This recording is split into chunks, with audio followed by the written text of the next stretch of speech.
अच्छा। सिक्वल।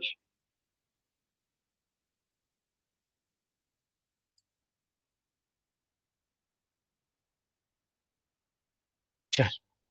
अच्छा। बिस्मिल्लाहिर्रहमान। Sequel. Sequel हम इसको पढ़ते हैं SEEQUAL, और ये है स्ट्रक्चर्ड क्वेरी लैंग्वेज।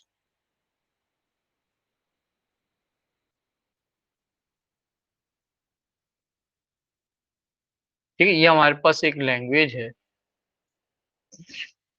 अच्छा, इसको हम कहते हैं कि ये जो लैंग्वेज है ये बेसिकली हाई लेवल लैंग्वेज से भी ज्यादा इजी होती है। इसको हम कहते हैं कि फोर्थ जनरेशन ऑफ लैंग्वेज है। ये जो लैंग्वेज है ना सिक्वल, ये आपकी फोर्थ जनरेशन से भी ज्यादा इजी लैंग्वेज। बड़ा इजी वे के अंदर हम इसमें काम कर रहे होते हैं। हमारे पास जो लैंग्वेजेस हैं जो हम पढ़ेंगे, जैसे A2 में आप आएंगे तो एक और लैंग्वेज पढ़ेंगे, डिक्लेरेटिव लैंग्वेज। वो तो सबसे ज्यादा इजी लैंग्वेज होती है। तो हमारे पास एक मशीन लैंग्वेज थी, 0 और 1 था। फिर एक असेंबली लैंग्वेज थी जिसमें निमोनिक्स यूज किया था हमने। फिर हाई लेवल लैंग्वेज थी जिसमें इंग्लिश सिमिलर वर्ड्स यूज किए थे, और फिर ये स्ट्रक्चर्ड क्वेरी लैंग्वेज है। इसके बाद एक लैंग्वेज का टच होगा आपको और A2 के अंदर, वो होगा आपका डिक्लेरेटिव लैंग्वेज। ठीक है। अच्छा, अब स्ट्रक्चर्ड क्वेरी लैंग्वेज के अंदर सिक्वल को हम दो पार्ट में डिवाइड कर देते हैं। सिक्वल का एक पार्ट ऐसा है जिसके अंदर आप डेटाबेस को डिफाइन कर रहे होते हैं, डेटाबेस को बनाते हैं, डेटाबेस को अल्टर करते हैं, डेटाबेस को डिलीट करते हैं, टेबल्स बनाते हैं, टेबल को अल्टर करते हैं, टेबल्स को डिलीट करते हैं। ये जो सिक्वल का पार्ट है इसको कहते हैं DDL। कभी कभी एग्जाम में आपको एक स्टेटमेंट दे देते हैं, एक कमांड दे देते हैं, और आपसे बोलते हैं ये आइडेंटिफाई करो कि ये DDL है या DML है। DDL क्या है? डेटा डेफिनेशन लैंग्वेज है। इसके अंदर आप डेटाबेस बना रहे होते हैं, डेटाबेस को अल्टर कर रहे होते हैं, टेबल बना रहे होते हैं, टेबल को अल्टर करते हैं, डिलीट करते हैं, तो उसको कहते हैं डेटा डेफिनेशन लैंग्वेज। दूसरी जो लैंग्वेज हमारे पास है उसको कहते हैं data manipulation language. Data manipulation language के अंदर आप डेटा लिख रहे होते हैं, ठीक है ना, कि आपने टेबल बना दिया तो वो DDL के अंदर बनाया। टेबल के अंदर कोई डेटा ऐड किया है तो उसको हम क्या कहेंगे? DML। टेबल को अगर आपने कोई फील्ड ऐड कर दी तो वो DDL है। टेबल के अंदर कोई रिकॉर्ड ऐड किया है तो वो DML है। टेबल के रिकॉर्ड को सर्च करना DML है, ठीक है। और टेबल के रिकॉर्ड को डिलीट करना DML है, ठीक है। टेबल को डिलीट कर देना DDL है। तो आपको क्वेश्चन को देखते हुए आइडेंटिफाई करना होता है। कभी कभी वो आपसे पूछते हैं कि इनमें डिफरेंशिएट करें कि ये स्टेटमेंट DDL है या DML है। जो स्टेटमेंट DDL में यूज होती है वो DML में यूज नहीं होती, जो DML में यूज होती है वो DDL में नहीं होती। बस एक चीज आपको याद रखना है और वो है ड्रॉप। ड्रॉप का जो कीवर्ड हम यूज कर रहे होते हैं तो इसका मतलब है to delete field, table, database. Database को डिलीट करना है, टेबल को डिलीट करना है, या किसी एक फील्ड को डिलीट करना है तो उसके लिए जो वर्ड यूज करते हैं वो ड्रॉप। डिलीट का जब वर्ड यूज करेंगे तो इसका मतलब होगा रिकॉर्ड्स। यानी ड्रॉप आपका DDL का पार्ट है और डिलीट DML का पार्ट है। सही है। अब अच्छा, इससे पहले आपको इसके अंदर डेटा टाइप याद रखनी है। हमारे पास जो डेटा टाइप्स हैं,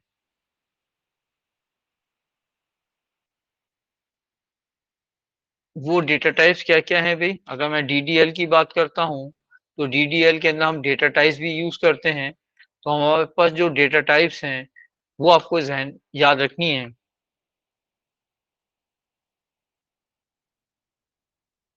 हाँ भाई, हमारी जो डेटा टाइप्स हैं वो है, नंबर 1 तो हम कहते हैं कैरेक्टर। अच्छा, ये चार नहीं है, इस कैरेक्टर के अंदर आपको नंबर ऑफ कैरेक्टर्स बताने होंगे कि कितने कैरेक्टर का डेटा है। नाम है, आपको एक एस्टिमेट लेना होता है। जैसा नाम है तो नाम जो है वो 10 भी हो सकता है, 12 भी हो सकता है, 15 भी हो सकता है, 3 भी हो सकता है अगर खाली अली लिखा है आपने, 4 भी हो सकता है अगर आपने उमर लिखा हुआ है, ठीक है ना, और मोहम्मद अहमद लिखा है तो ज्यादा हो सकता है। एक है वारचार। वारचार वेरिएबल लेंथ है, इसमें भी आप नंबर ऑफ कैरेक्टर्स आप बताएंगे, लेकिन होगा ये कि वो नंबर ऑफ कैरेक्टर जो है वो कम ज्यादा हो सकते हैं, ज्यादा नहीं हो सकते, कम हो सकते हैं। सपोज किया कि आपने कहा कि नेम के अंदर 25 कैरेक्टर्स चाहिए, लेकिन आपने लिख दिया अली, तो वो क्या करेगा, ये जो इस फील्ड को, इसके इस फील्ड का साइज 3 कर देगा। लेकिन अगर आप कैरेक्टर यूज करेंगे तो वो क्या करेगा, फील्ड का साइज 25 ही रहने देगा, अली के बाद वो स्पेस कैरेक्टर ऐड कर देगा। ठीक है, अच्छा फिर उसके बाद वही हमारे पास इंटीजर हैं, बोलो, ये कर लेते हैं, कोई बात नहीं, वारचार सही, अब सही है। चल, इसके बाद हमारे पास है इंटीजर, रियल, बुलियन, डेट। ये हमारी डेटा टाइप्स हैं। ऑलमोस्ट डेटा टाइप सेम है, कुछ के अंदर डिफरेंस। ठीक है बेटा, अब इसके बाद हमारे पास ये हो गया, डेटा टाइप हमें पता चल गई है। अब अगर मुझे सपोज किया कि एक स्टूडेंट्स का डेटाबेस बनाना है, ये वाला डेटाबेस, इसमें serial number, roll number, name, class, marks, अब मुझे इसके अंदर आ, वो करना है। सपोज किया रोल नंबर मैंने लिखा हुआ है 0101। अच्छा भाई, नेम के अंदर मैंने लिखा है मोहम्मद अली जीना, और मैंने लिखा है खाली उमर। ठीक है, 0102। और फिर यहाँ पर मैंने लिखा है, क्लास में लिख दिया मैंने A2 AS, और सेक्शन में लिख दिया A, मार्क्स में लिख दिया 95 92, रिजल्ट लिख दिया मैंने पास पास। सही, ये मैंने लिखा। अब मुझे इसके अंदर डिसाइड करना है कि इनकी डिफरेंट फील्ड्स की डेटा टाइप क्या होगी। तो रिजल्ट हो गया, इसके अंदर अगर मैं फेल भी लिखता तो FAIL आता, यानी 4 कैरेक्टर होते, तो इसको मैं लूंगा कैरेक्टर। ठीक है, सेक्शन भी कैरेक्टर होगा, एक ही सेक्शन आ रहा है, क्लास भी कैरेक्टर होगी, 2 कैरेक्टर्स आ रहे हैं, नेम को हम करेंगे वारचार। अब इसके अंदर हम मैक्सिमम कह देंगे, सपोज कि हमने 25 कह दिया, तो मोहम्मद अली जिन्ना में जितने कैरेक्टर लगे हैं उसके बाद बाकी कैरेक्टर्स को वो क्या कर देगा, डिलीट कर देगा, अली के अंदर और उमर के अंदर ये कैरेक्टर्स को डिलीट कर देगा। फिर उसके बाद हमारे पास रोल नंबर आ गया, रोल नंबर को क्या बोले, इंटीजर। हाँ भाई, इंटीजर, किसी को ऑब्जेक्शन इंटीजर पे भाई? हेलो बच्चों, इंटीजर पे कोई ऑब्जेक्शन? इंटीजर पर कोई ऑब्जेक्शन? कर दो यार ऑब्जेक्शन भाई। भाई यहाँ पे लीडिंग 0 है, अगर ये इंटीजर होगा तो 101 हो जाएगा। वार चार तो नहीं लेंगे क्योंकि इसके 4 ही कैरेक्टर, जैसे कैरेक्टर लेंगे। वार चार तो उसको लेते हैं ना जब आपके कहीं पे कैरेक्टर 2 आ रहे हैं, कहीं पे 6 आ रहे हैं, कभी 2 आ रहे हैं, 5 आ रहे हैं, कभी 4 आ रहे हैं। यहाँ तो फिक्स 4 कैरेक्टर्स हैं, 3 कैरेक्टर होगा। सही है, अब हमें इसको क्रिएट करना है।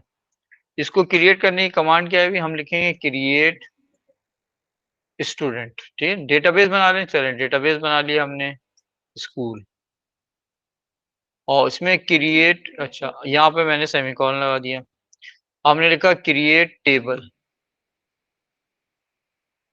स्टूडेंट। फिर उसके बाद मैं ब्रैकेट ओपन करूंगा, एक लाइन और लूंगा और यहाँ पे मैं लिखूंगा फील्ड का नाम। पहली फील्ड है रोल नंबर, और फिर मैं यहाँ लिखूंगा इसकी डेटा टाइप क्या है, कैरेक्टर। मैं चाहता हूं इसके अंदर कभी भी एम्प्टी ना हो, कुछ ना कुछ डेटा हमेशा लिखा हुआ हो, तो इसको हम कहेंगे नॉट नल। ठीक। फिर उसके बाद मैंने ले लिया नेम। ठीक है, ये भी, ये वार्ड हमने कहा, जिसमें 25 कर दिया, 25 30 जो आप समझते हैं। हम चाहें कि इसमें भी कुछ ना कुछ एंटर किया हुआ हो, तो इसको भी नॉट नल कर दिया।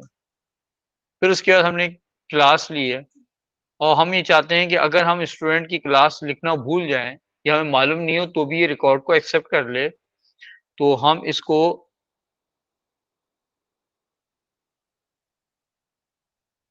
नॉट नल इसमें नहीं लिखेंगे। कि अगर यूजर को क्लास पता नहीं हो तब भी ये डेटा को एक्सेप्ट कर ले। फिर सेक्शन है, सेक्शन को भी हम कैरेक्टर लेंगे, और रिजल्ट को भी आप क्या करेंगे, कैरेक्टर लेंगे।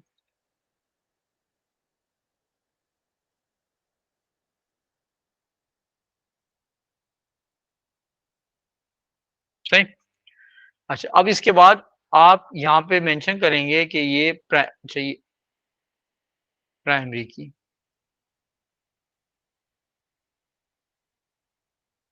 कौन सी प्राइमरी की है भी, रोल नंबर।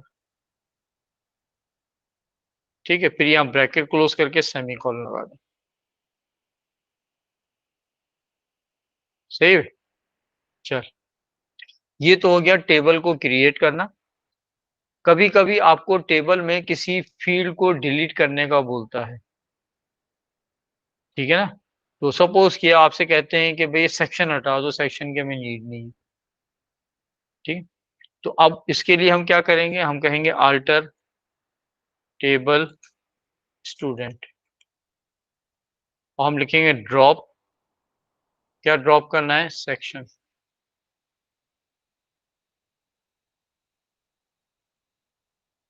सही, ये हो गया। सर बोले बेटा। सर ये करेक्टर की लेंथ मेजर लेंथ जो ब्रैकेट में लिखते हैं वो कंपलसरी होता है लिखना? हाँ, कैरेक्टर की लेंथ आप हमेशा लिखेंगे कि कितने कैरेक्टर आपको रिक्वायर्ड है।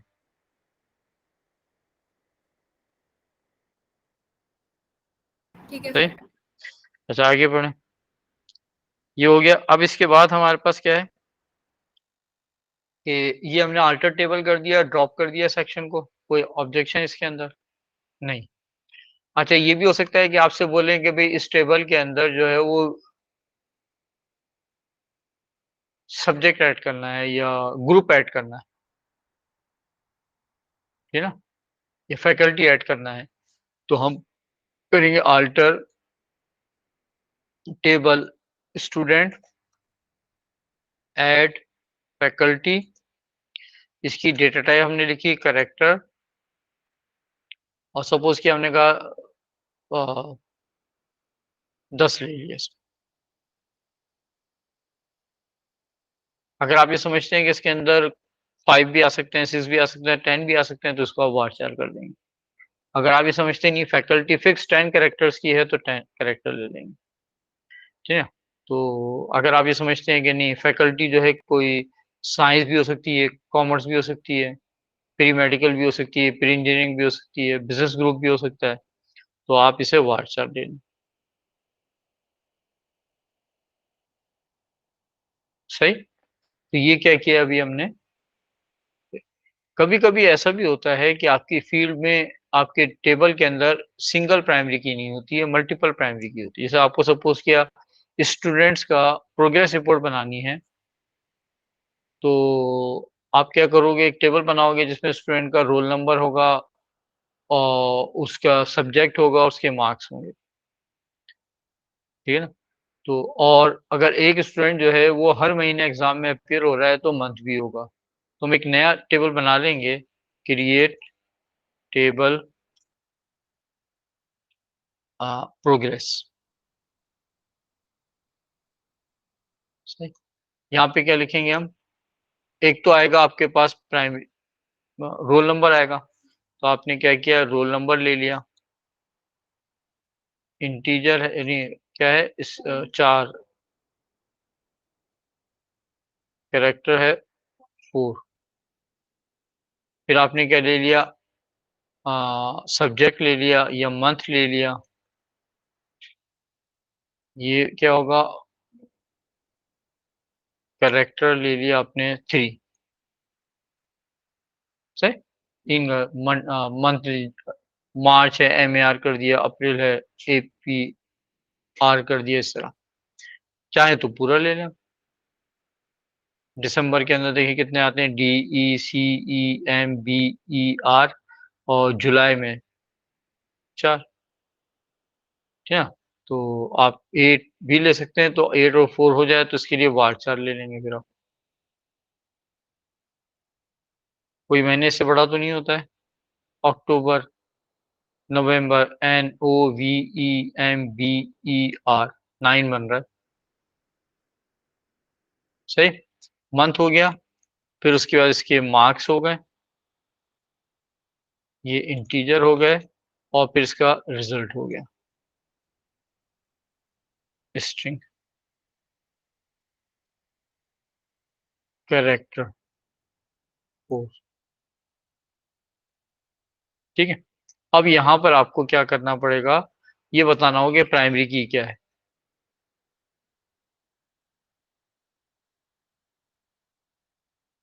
राइट। तो अब यहाँ पे क्या लिखेंगे आप, प्राइमरी की क्या होगा भाई, प्राइमरी की रोल नंबर कॉमा मंथ, क्योंकि एक रोल नंबर तो कई दफा आएगा। सही भाई। वही हमने से। अब आप ये चाहते हैं कि मैंने मार्क्स और रिजल्ट तो यहाँ पे लिख दिया है, तो जो स्टूडेंट वाला टेबल है इसको मैं थोड़ा सा चेंज करके इसमें से मार्क्स और रिजल्ट को हटाना चाहता हूँ। रिजल्ट को हटाना चाहता हूँ, मार्क्स तो नहीं, रिजल्ट को हटाना चाहता हूँ। तो वहां पर हम क्या कर देंगे, अच्छा यहाँ पर आपका जो है मंथ, सॉरी, रोल नंबर आपका फॉरेन की भी है, क्योंकि रोल नंबर इससे लिंक्ड दूसरे टेबल के अंदर भी यूज हो रहा है। तो यहाँ पर लिखेंगे फॉरेन की, क्या है भी फॉरेन की, रोल नंबर है, रेफरेंस क्या है भी इसका, स्टूडेंट। ठीक है। इसका आपने रेफरेंस दे दिया कि ये जो है स्टूडेंट के टेबल के अंदर ये रोल। ठीक है, वहां पे ये प्राइमरी की है, तो यहाँ पे क्या हो गया, फॉरेन की हो गया।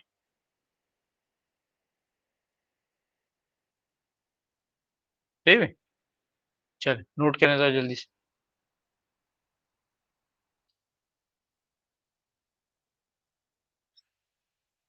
अरे जल्दी जल्दी जल्दी जल्दी।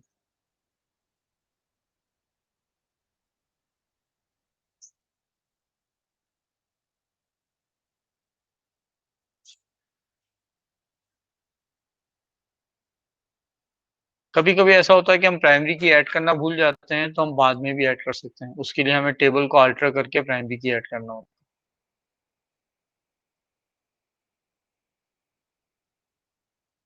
जैसे आपने एक टेबल बनाया,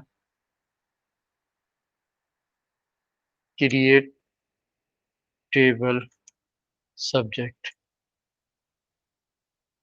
ठीक है। और इसके अंदर आपने क्या लिखा, हाँ, सब्जेक्ट कोड वार्चा, कैरेक्टर होगा, फिक्स होगा वो तो, सपोज किया 4 डिजिट का कोड है। और सब्जेक्ट कोड हो गया, सब्जेक्ट हो गया, नेम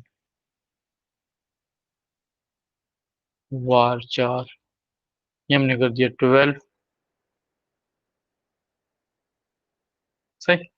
ये हमने बना दिया, बना तो दिया, लेकिन अब यहाँ पर हम प्राइमरी की ऐड करना भूल गए। अब क्या करेंगे हम, अल्टर क्या करेंगे हम कहेंगे ये हमने टेबल बना लिया था, प्राइमरी की लिखना भूल गए तो हम करेंगे अल्टर टेबल। क्या है भी, क्या नाम है टेबल का? सब्जेक्ट। एक लाइन में लिखें ऐड प्राइमरी की, और ब्रैकेट में लिख देंगे सब्जेक्ट कोड।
ठीक है बेटा, तो ये हो गया आपका कि प्राइमरी की ऐड करना है, टेबल को डिलीट करना है। थोड़ा सा वो करें, मैं नमाज पढ़ लूँ, तो उसके बाद फिर हम इसको क्वेश्चन को करते हैं। जब तक आप पास पेपर में से क्वेश्चन निकाल लें और निकाल के उसको करें।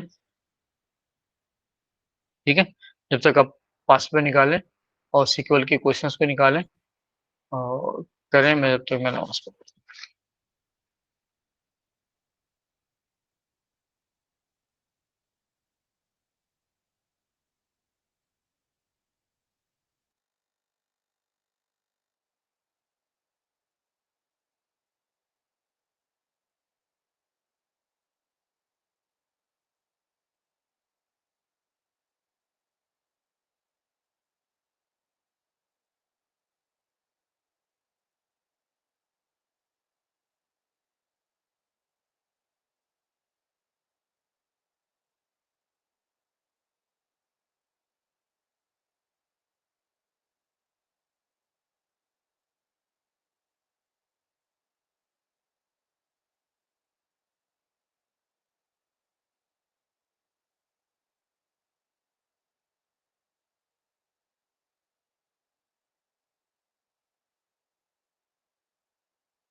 हाँ बच्चों, ये कुछ क्वेश्चंस,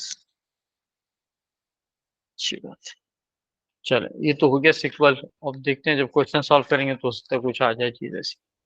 इसके बाद हमारे पास जो है वो, अच्छा, टेबल को भी हम डिलीट कर सकते हैं। अगर हमें कोई टेबल डिलीट करना है तो उसके लिए हम यूज करते हैं टू डिलीट अ टेबल ना,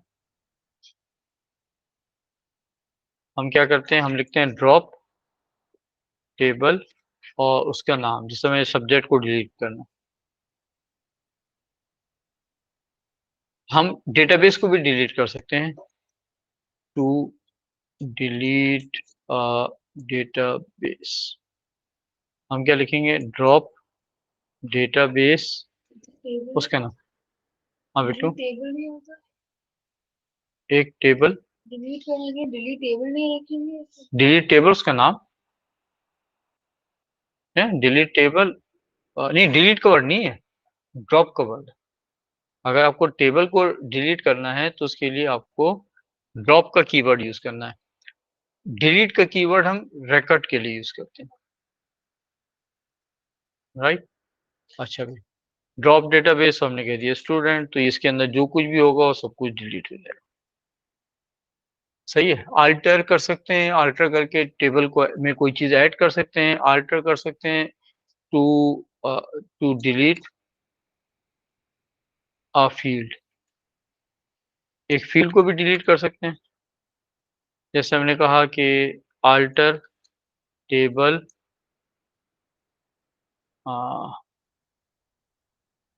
स्टूडेंट,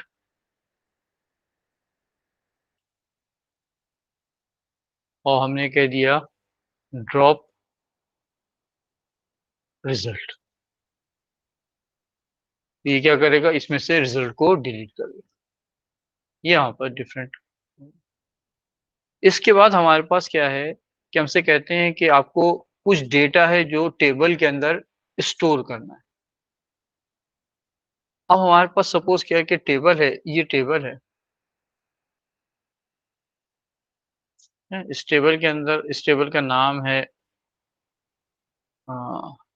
स्टूडेंट, और इसके अंदर ये फील्ड्स हैं, और इन फील्ड के अंदर ये रिकॉर्ड्स आपको ऐड करना है।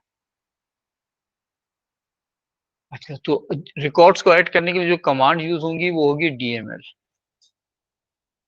Data manipulation language. ठीक है, to add data in a table. जैसे ये टेबल, इस टेबल का नाम है स्टूडेंट। सही। अब इसके अंदर डेटा को हमें ऐड करना है, तो इसके लिए हम जो कमांड वर्ड यूज करते हैं वो है इंसर्ट इनटू, और टेबल का नाम क्या नाम है, स्टूडेंट।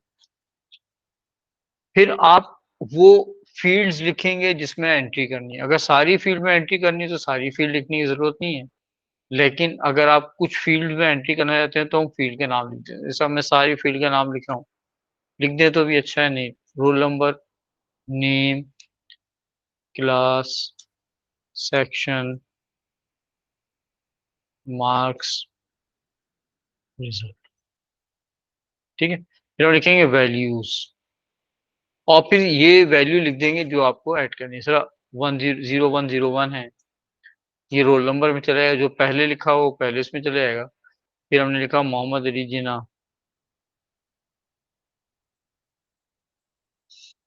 ये नेम में चला जाएगा। फिर हमने लिखा A2, ये क्लास में चला जाएगा। फिर हमने लिखा A, ये सेक्शन में चला जाएगा। फिर हमने लिखा 95, ये मार्क्स में चला जाएगा। फिर हमने लिखा पास।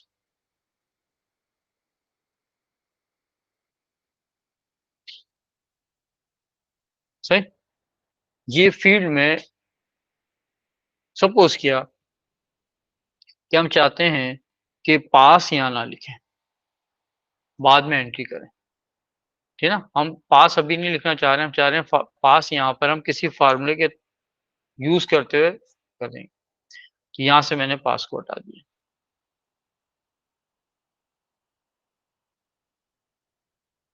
ठीक है, हो गया। अब क्या होगा, मुझे एक और रिकॉर्ड लिखना है तो दोबारा मैं ये लूंगा।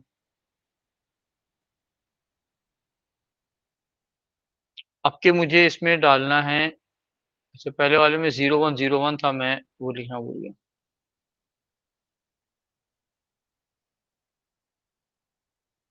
0102 उमर AS A92।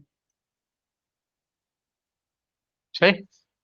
अब हम ये चाहते हैं कि हमारे फील्ड में जिन जिन स्टूडेंट्स के मार्क्स 60 से ज्यादा हैं वो उनका रिजल्ट पास हो जाए, जिनके मार्क्स 60 से कम है वो फेल हो जाए। ठीक है। तो टू अपडेट रिकॉर्ड, रिकॉर्ड्स को हम अपडेट करते हैं। क्या करते हैं, हम लिखते हैं अपडेट टेबल स्टूडेंट, हम लिखते हैं set result is equal to पास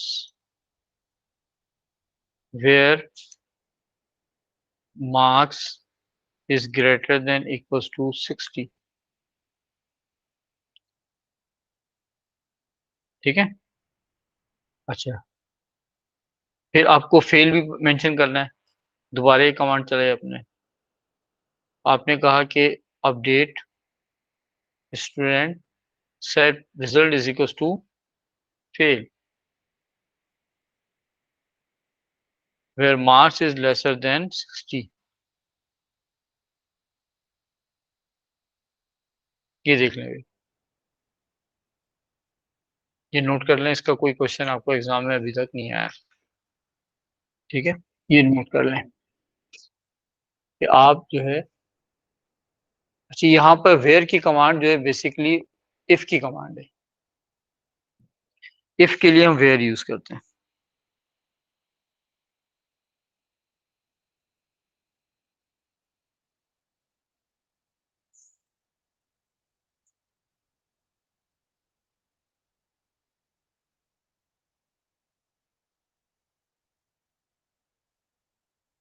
हो गया भाई।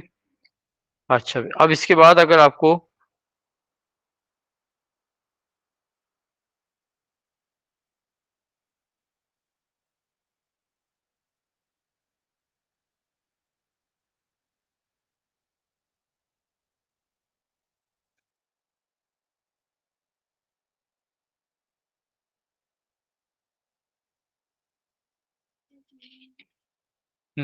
done।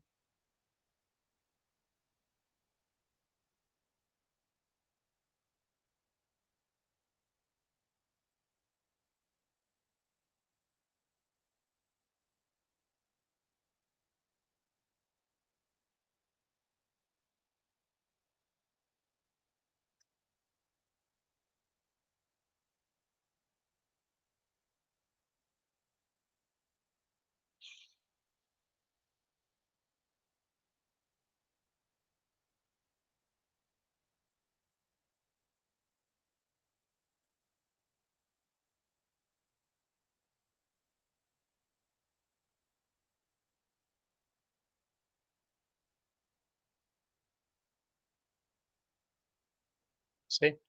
अच्छा, सपोज कि हमारे पास दो टेबल्स हैं।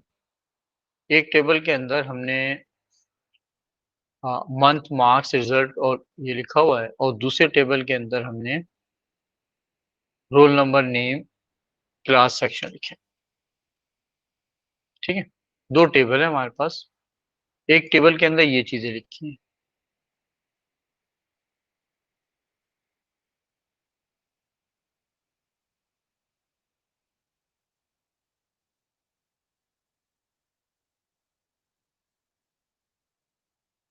ये एक टेबल है, इस टेबल का नाम हमने रख दिया है स्टूडेंट्स। एक और टेबल हमने बनाई है प्रोग्रेस। इस टेबल के अंदर हमने लिखा है roll number, month, marks, grade. जो 101 है, इसने जैन के अंदर 90 मार्क्स लिए हैं ए स्टार में। 101 ने फैब में 85 मार्क्स लिए हैं ए बना। 101 ने मार्च में 92 मार्क्स लिए हैं ए स्टार बना। 101 ने अप्रैल में 90 मार्क्स लिए हैं ए स्टार बना।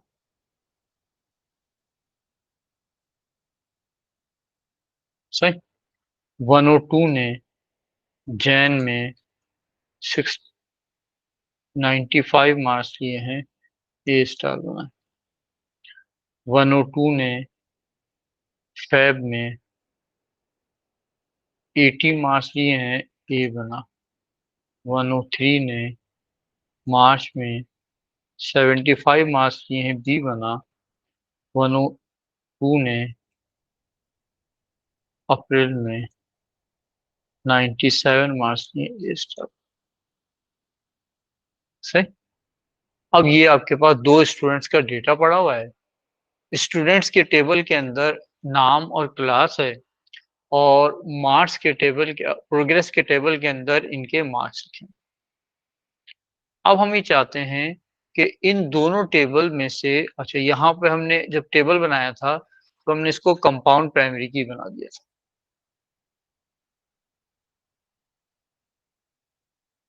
क्योंकि एक स्टूडेंट एक महीने में एक ही टेस्ट में अपेयर हो रहा है, तो 101 तो रिपीट हो रहा है, जैन भी रिपीट हो रहा है, लेकिन 101 जैन दोबारा नहीं आया होगा। तो ये दो मिलाकर हम क्या करते हैं, प्राइमरी की बना देते हैं। यहाँ पर रोल नंबर प्राइमरी की भी है, यहाँ पर रोल नंबर को हम फॉरेन की भी बोल सकते हैं। ठीक है। अब इससे क्या होगा कि यहाँ पे अगर सिर्फ दो रोल नंबर लिखे हैं 101 102, तो यहाँ पर इन दो ही स्टूडेंट का डेटा यहाँ पर आएगा, किसी और स्टूडेंट का यहाँ पर डेटा नहीं आएगा। तो इन दो टेबल को हम एक दूसरे से रिलेट कर देते हैं, लिंक कर देते हैं, और जब हम प्रोग्रेस के टेबल में कोई ऐसा रोल नंबर लिखना चाहते हैं जो स्टूडेंट के टेबल में नहीं है, तो उसको एक्सेप्ट नहीं करता। इसको हम कहते हैं रेफरेंशियल इंटीग्रिटी। ये क्या करता है, रेफरेंशियल इंटीग्रिटी को मेंटेन करता है। अब हमें इन दो टेबल में से क्या करना है, हमें to display name class name class marks and grade of all students.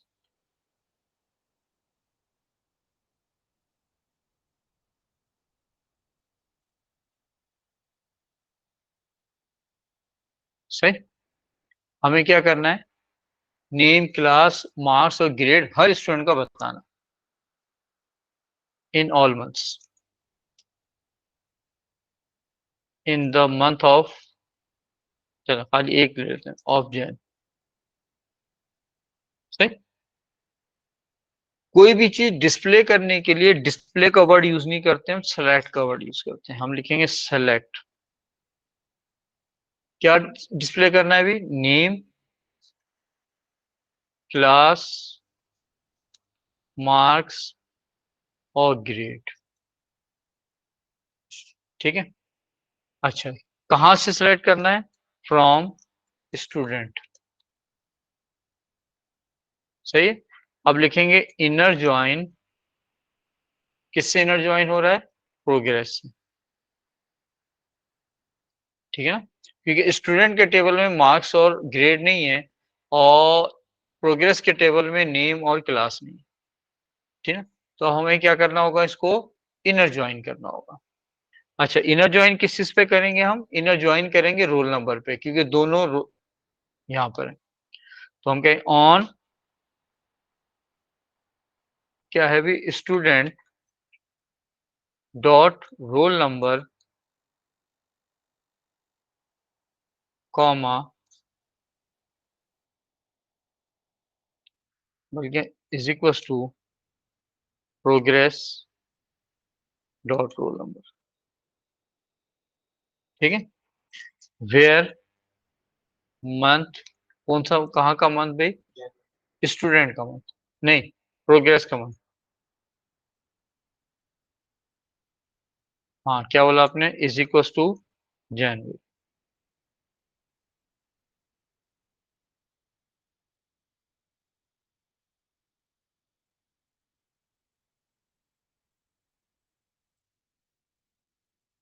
ये दो टेबल से डेटा को उठाकर स्क्रीन पे दिखाएगा।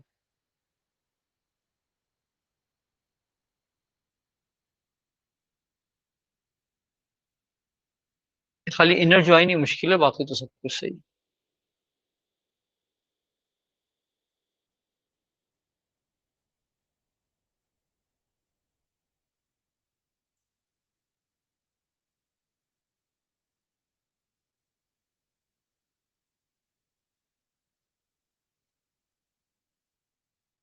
सही। तो यहाँ पे हमने क्या किया है कि दो टेबल्स को एक दूसरे से लिंक कर दिया। अच्छा, अब यहाँ पर देख लें, स्टूडेंट के टेबल में 0101 एक ही दफा आया है, 0102 एक ही दफा आया है।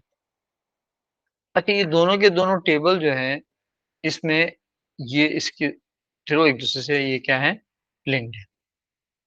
ठीक है, तो हम कहेंगे रोल नंबर प्राइमरी की है। इसके अलावा ये रोल नंबर मंथ के साथ मिलकर इस टेबल में भी, प्रोग्रेस के टेबल में प्राइमरी की बना रही है, वरना रोल नंबर स्टूडेंट के टेबल में प्राइमरी की। ठीक है, अब यहाँ पर स्टूडेंट के टेबल में रोल नंबर एक ही दफा आया है, 101 102, और यहाँ पर 101 मल्टीपल टाइम आया है, 102 मल्टीपल टाइम आया है। तो हम ये कहेंगे कि इन दोनों टेबल के अंदर एक रिलेशनशिप है। वो रिलेशनशिप किस तरह है कि एक तरफ अगर स्टूडेंट है और एक तरफ प्रोग्रेस है,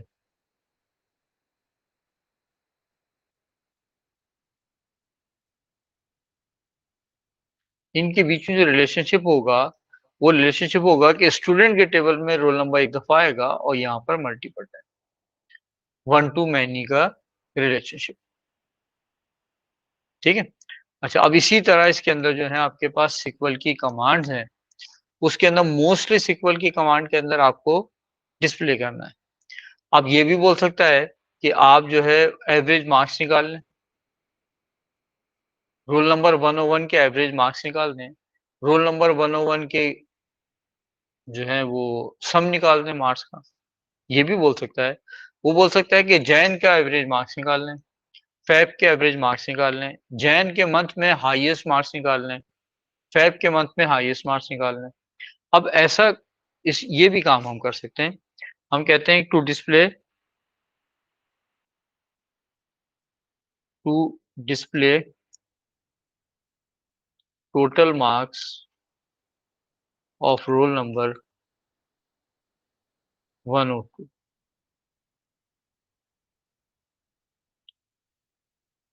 सही। तो अब क्या है, क्या लिखोगे भाई? आप लिखोगे सेलेक्ट सम। किसका सम है भाई? मार्क्स का।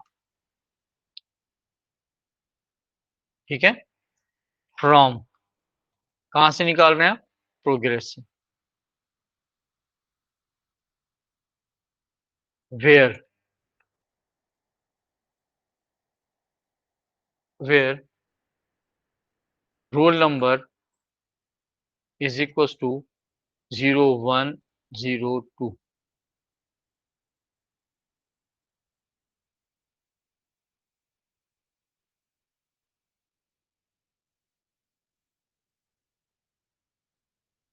ठीक है, अब यहाँ पर आप जो है वो भी कर सकते थे। मैक्सिमम मार्क्स निकालना है तो आप मैक्स का कीवर्ड यूज कर सकते हैं, मिनिमम मार्क्स के लिए MIN का कीवर्ड यूज कर सकते हैं, एवरेज भी यूज कर सकते हैं, क्या काउंट कर सकते हैं। तो इस तरह जो है वापस, ठीक है ना। जैसे आपको मालूम करना है कि